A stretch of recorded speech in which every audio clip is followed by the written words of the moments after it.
Time for the Stoner's Minute. So what I do currently is I've found a few people within Cardano who are professional mental health.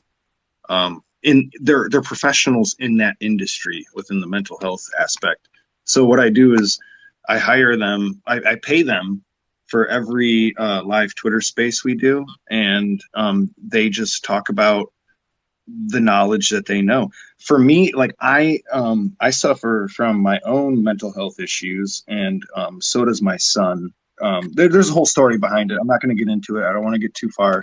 I don't want to bore. I don't want to bore Big Joe here. So yeah. So basically, I'm just an advocate. I'm not.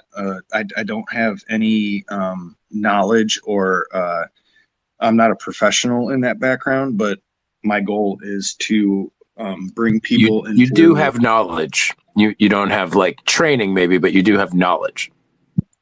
Yes, yeah, we can say that. Yeah, absolutely. Because I wouldn't be doing this if I didn't feel like there was a reason to do it. You know what I mean? So right now, what I do is I pay these guys to come on and talk about mental health within children. If you like, just a quick fact, 50% of people today who have real life mental health issues, those issues were seen and diagnosed when they were 14 years old. Okay. So my goal is to really get to children who are younger than that. So maybe we can fight against all the negative things. Like if you look at it, like 80% of people, or I think it was 80 or 90%. I'm sorry, I'm getting my numbers mixed up a little bit here. But 80 or 90% of the people who commit domestic violence witness domestic violence as young children.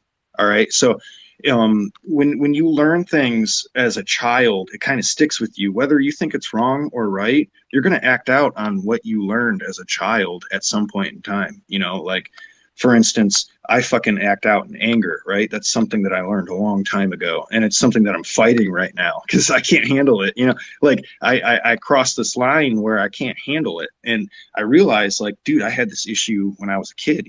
What happened if I would have gotten help when I was a child?